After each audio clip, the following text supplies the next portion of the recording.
Step ya gatanu rero ni iyi niho ruzingiye bimwe nababwiraga, ibi bintu nutabyitondera bizagukoraho, bizakuriza amarira uzarira ukabura uwaguhoza. Rero wihangane utazaboneka mu bantu bari kurira badafite n'ubahoza. Ahangaha kuri iyi step ya gatanu uba umaze gushyiramo imyirondoro yawe yose, ugakora submit. Muzareke kandi ibintu ndi kukubwira wowe nubirengaho ukazanamo ubwenge bwawe. Iyi video ishobora nayo kuzakubera. Muraho neza, ndabasuhuje, amahoro y'Imana abane namwe. Nk'ibisanzwe amazina ni Theoneste.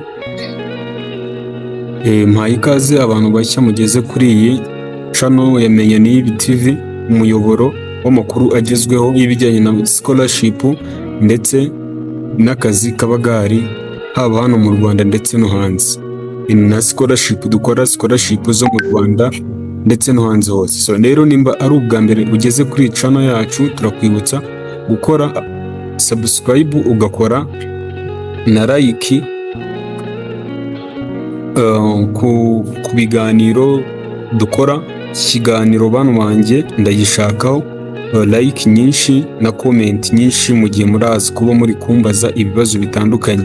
Ninayo yuko iki kiganiro kiraza kugenda kikagera muri za groupe zanyu z'akagari, iz'umurenge, iz'urugerero, kikagenda kikagera muri groupe muhuriyemo zose, kugira ngo uri bubone kino kiganiro kize kumubera ikiganiro cyiza kandi ikiganiro cy'ingirakamaro. Noneho ubwo ntatinze cyane twakomeza tukagenda tugira ibintu dusobanura. Nkuko mubibona rero kuri screen hano handitseho ngo application cyangwa se online application guide. Ahangaha tugiye kugenda tubabwira ibintu mugomba kuzirinda muri iyi University of Rwanda application, muri general application yo muri University of Rwanda. Ibi bintu wa muntu nutabyitondera bizagukoraho. Nkuko mwigeze kubibona kuri screenshot ndi kubabwira ati ibi bintu nubona bikubaye uzamenye yuko inzira yawe yo gusezerera University of Rwanda irangiriye aho ngaho nyine. Nutabyitondera ibi bintu ukabona uhuye nabyo, cyangwa se ukagenda ubona aho bagukoreye bari kukubwira ngo byabayeho, uzamenye yuko utangiye gukomanga ku miryango isohoka bwa mbere muri University of Rwanda utaranayigeramo. Dore nongere mbiberekemo hano. Iri jambo si ryo mwabonye kare. Iri jambo rivuga ngo ID number already exists in biographical subsystem error at 2890. Ibi bintu nubimenye uzamenye yuko kakubayeho. Ushobora kuzakoresha amafaranga menshi cyane kugira ngo ibi bintu bikemuke. Niyo mpamvu tukubwira rero ngo akaba ukurikirana iki kiganiro ukakirangiza neza cyose, kandi ukagisharinga n'abo bagenzi bawe bose. So rero ubwo ntabatindiye namanzaga kubabwira ibyo ngibyo, ndakeka twanakomeza, ariko nizere yuko like mwayikoze. Abantu mutarakora subscribe kuri iyi channel namwe ni mwihangane mu bikore, gukandaho gusa mu isegonda rimwe harimo ikintu gikomeye cyane ushobora gukora mu gihe uri kureba video. Icyo nta kindi ni ugukora subscribe ukaba wanakorera like. Rero ubwo ntabatindiye, nkuko muri kubibona hano ni online application guide. Hano turi gukora application, dufata reg number yawe bino twagiye tubabwira, ndetse tukacreatinga na pin yawe yamara kuba created. Returning to online application step 2, forgot student number not anga request for new pin. Anga du creating a leg number yawe, tugacreatinga na pin yawe. Ibyo ngibyo tuzabibahereza. Noneho ahangaha ntabwo ndagenda nsoma byinshi, ndagenda mbereka ibintu bisa nkaho bifatika cyane kabisa mugomba kumenya. Section A, online applications for new students. Ubwo ni mwebwe muzaba muje kwiga mu wa mbere.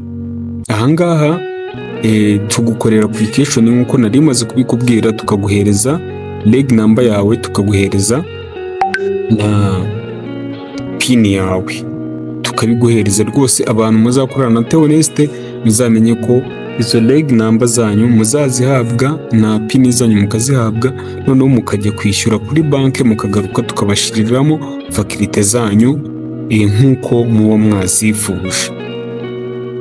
Ahangaha rero ntabwo ngenda nsoma buri kimwe cyose kubera ko birahari, ngomba kubibabwira neza. Ni ukuva kuri paje ya mbere turagenda tugerane kuri paje ya 19 ndi kubasobanurira ibintu mubyumve neza, ibi bintu rwose.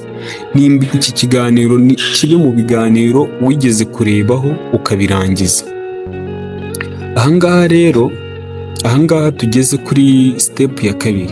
Aha kuri step ya kabiri, muri cya gihe wabonye reg number yawe, nibyo twababwiraga, ujya kwishyura, ukishyura ukoresheje uburyo buba bwatanzwe. Ubu ngubu burimo hano nimubwiteho. Step ubwo ibyo ngibyo birangiye, dushiramo fakirite, application yawe ikaba irangiye. Ariko irangiye hano mu magambo, hano ubu imikorere yayo yose ntabwo ndayikwereka ku buryo ngo application yawe irangiye. Note wirenga ahangaha, wihagararira ahangaha, application yawe ntabwo irangiye. Rero ahangaha dufite step tuza tukuzuzamo imyirondoro yawe. Iyi step bita enter your biographical information. Ya myirondoro tuba twarabasabye ni hano iza, mo hano niho tuyishyira, hano nimwo tuyishyiramo. Ahangaha nimwo dushyira ya myirondoro yawe, noneho tukaza feed in your personal details carefully following the instruction provided. Ahangaha bakubwira yuko ugomba kuzuza application form yawe witonze neza, ndetse ukurikirana instruction cyangwa se amategeko yose yatanzwe. Kabisa. Ahangaha kuri step ya 4, ahangaha barakubwira important note, biographical information, passport field. Ahangaha kuri passport field, mu gihe udafite passport, mu gihe uri umunyamahanga, ushyiramo passport yawe. Ibikenewe kandi cyane, mu gihe utari umunyamahanga, aho hantu uba ugomba kuhasimbuka kubera uba wanditsemo ko uri umunyarwanda. Ugashyiramo email yawe imeze neza, school living certificate. Iyi ngiyi ntabwo ikenerwa ku banyamahanga. Noneho ahangaha ni ya step naberekaga yo gushyiramo information. Step ya 5 rero ni iyi ngiyi, niho ruzingiye. Bimwe nababwiraga, ibi bintu nutabyitondera bizagukoraho, bizakuriza amarira uzarira ukabura uwaguhoza. Rero wihangane utazaboneka mu bantu bari kurira badafite n'ubahoza.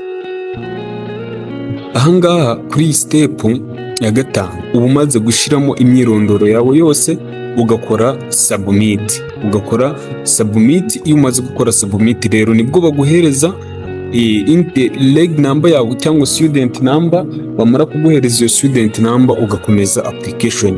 Rwose twebwe abantu tuzakorera application tuzabikora neza. Iki kibazo ntabwo muzigera muhura nacyo. Iki kibazo cya ID already exist in biographical subsystem, ntabwo iki kibazo muzahura nacyo, ko nabibabwiye neza ko iki kibazo uhuye nacyo byanze bikunze uba utangiye kugana mu nzira zikujyana ahantu habi, kubera ko iki kibazo ahantu umuntu gukora application ntabwo afite ubushobozi bwo kukigukemurira, ndetse nawe ubwawe wikorera application bakakubwira ngo ID irimo yageze muri system, ntabwo ufite ubushobozi bwo kuba wakemura iki kibazo. Ni ukuri ndarahiye ntabwo ubu bushobozi uba ubufite. Niyo mpamvu rero abantu mwujuje amagugo form ugasanga mwagiye muyuzuza ahantu henshi. Uno munsi nimushaka mukireba iyi video muhite mumenya icyo gukora. Reba abantu bose wahaye imyirondoro yawe, uhitemo abazagukorera, abo wumva ushaka ko batazagukorera ubabwire bahagarikira aho ngaho. Wo kugenda ubunza imyirondoro yawe ahantu hose, aho ugeze hose ukabona bari kuzuza kubwo fomu nawe ukayitanga. Ibyo bintu ni ibiki? Ibyo bintu ntabwo ari sawa kabisa. Reka dukomeze na video yacu, ntabwo nshaka ko iba ndende cyane. Reka dukomeze kuri iyi step ya 6. Ahangaha kuri step ya 6 ukuriyetinga pin yawe. Wamara gucreatinga pin yawe,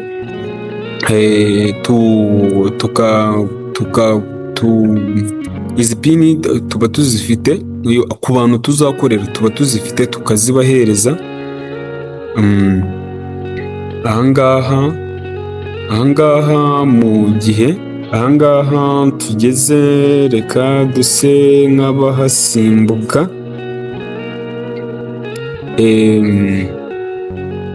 Hari step turajya tugenda dusimbuka zitari ngombwa cyane. Step ya 7. Ahangaha iyo umaze kubona reg number yawe urayandika neza, cyangwa ukayifata screenshot ukaba wagenda ukayibika ahantu, kubera ko niyo ukoresha ugiye kwishyura kuri banki. Iyi step hari ama step ari kugenda agarukamo, nagiye nibeshya. Ahangaha kuri schools attended, ahangaha ushobora kuza ukagenda wuzuzamo ibigo byose wizeho. Ariko ku bantu bazikorera application cyangwa namwe mukora ama application, ahangaha muzahareke. Ahangaha nimuhagera muzahareke. Kuri step ya 10 inter school living subjects, nahangaha si ngombwa, muzahareke. Kandi ibintu ndi kukubwira wowe nubirengaho, ukazanamo ubwenge bwawe, iyi video ishobora nayo kuzakubera video mbi, mu gihe kandi nayiteguye ari video igomba kukubera video nziza kandi nzima. Turakomeza kuri step ya 11. Ahangaha uba warangije kubona reg number yawe. Nze nikomereze ku yandi ma step nshaka kugenda mberekaho ibintu bimwe na bimwe kandi byiza. Tugeze kuri step rero yo guhitamo faculty. Ahangaha wavuye kwishyura. Iyi step ya 14, iyo umaze guhitamo faculty, wavuye no kwishyura, wavuye kwishyura ugahitamo ahangaha,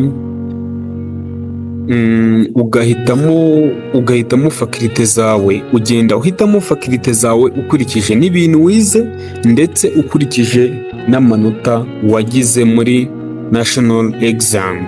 Amanota wagize muri national exam kabisa, niwipase muremure ukagenda uhitamo amasomo yawe. Wenda ugahitamo nka law, political science, ugahitamo medicine barayisabye. Ushobora guhitamo za business accounting bitewe n'ibintu wize. Ubwo business accounting ni ku bantu bize accounting n'ubundi, cyangwa abantu bize za Hegi, cyangwa abantu bize za Hegel. Muri political science abantu bize za Hegi n'ubundi, ushobora guhita ugera muri za CMHS ugahitamo za human nutrition and dietetics, za general nursing, midwife, hamwe n'izindi zose. Sibyo? Ibi bintu nizere ko biri kumvikana neza cyane. Ukagera kuri iyi step. Ahangaha turacyari guhitamo faculty zacu.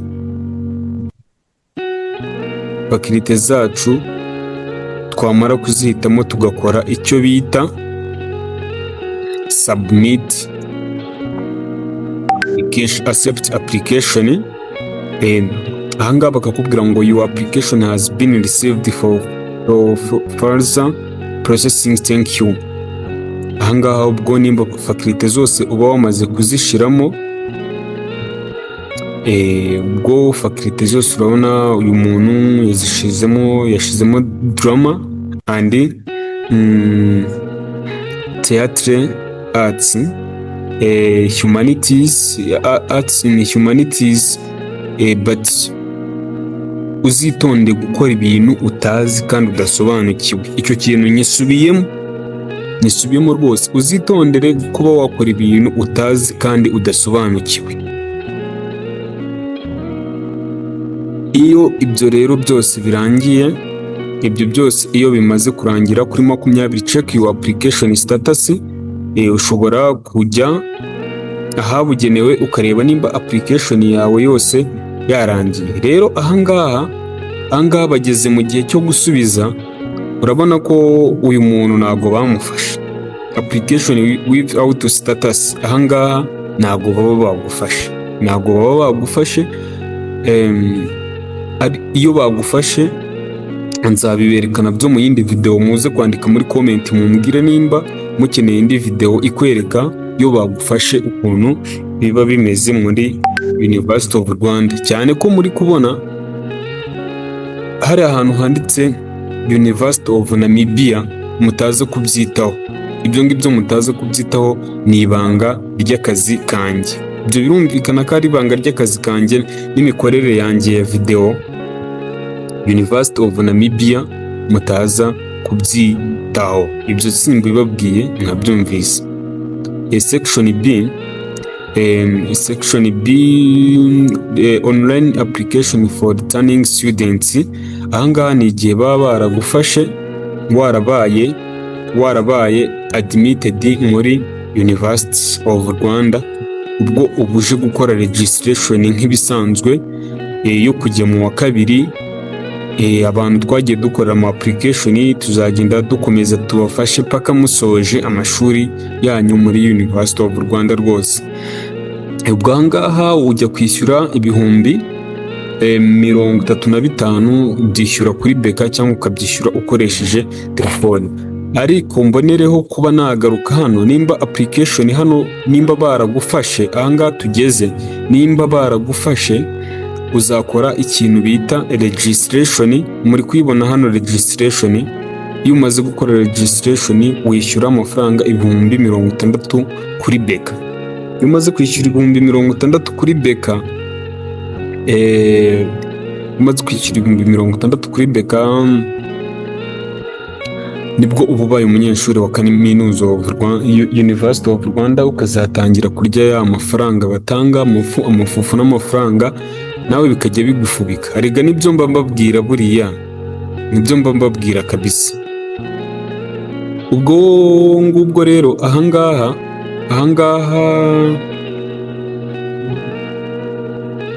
ni ku bantu bari gukora registration muri University of Rwanda. Baraza bagashyiramo reg number zabo, bamara gushyiramo reg number zabo ugakomeza ugakora login. Wakora login ushobora gusanga bari kukubwira ngo ID, bari kukubwira ngo maximum, bari kukubwira ngo warengeje inshuro nyinshi zo gutrayinga ukora login, cyangwa bakubwira ngo illegal login. Iyo bakubwiye illegal login inshuro 3, iya kane nagusubiramo ngo bikunde, bisaba nabwo birakuzutaguza, bikaba byagusaba kujya kwa register, kujya kwakayo indi pin. Rero niyo mpamvu mba mbabwira, nkongera nkabisubiramo nkababwira ngo ni ukuri nimuzagerageze ibintu mutazi, muzabiharira ababizi babibakorere. Sibyo, Jete Honest ndi hano kugira ngo nzafashe buri muntu wese uzaba aje ngo dukorane kabisa. Niteguye kuzamufasha application ye ikagenda neza cyane. Rero ahangaha uraza ugakora registration yawe ikarangira rwose. Ari nako ngiye no gusoza n'ikiganiro nshimira abantu bakurikiranye ikiganiro. Ubwo ndizera yuko ubutumwa bw'ingenzi nashakaga kubahereza muri iki kiganiro mwabwumvishe cyane, kandi nkaba ngerageje kubereka muri systeme ya UR University of Rwanda ukuntu haba hameze kabisa. Rero nkuko uri kubona kano gafoto kari imbere yawe hano gutya, Urabona ibintu ni urusobe, biva hamwe bijya ahandi, bikava hamwe bijya ahandi. Rero nimba wumva utabishoboye wazareka ababishoboye bakabigukorera kugira ngo ya amafufu n'amafaranga tubifuriza azabafurike. Nkaba nshimiye abantu twabanye muri iki kiganiro, nizere ko ndabona like zanyu, nkabona comments zanyu, subscribe nizere ko ziraza kuba nyinshi. Reka nanjye nsoreza ahangaha, amafufu n'amafaranga bibafurike badi. Bye.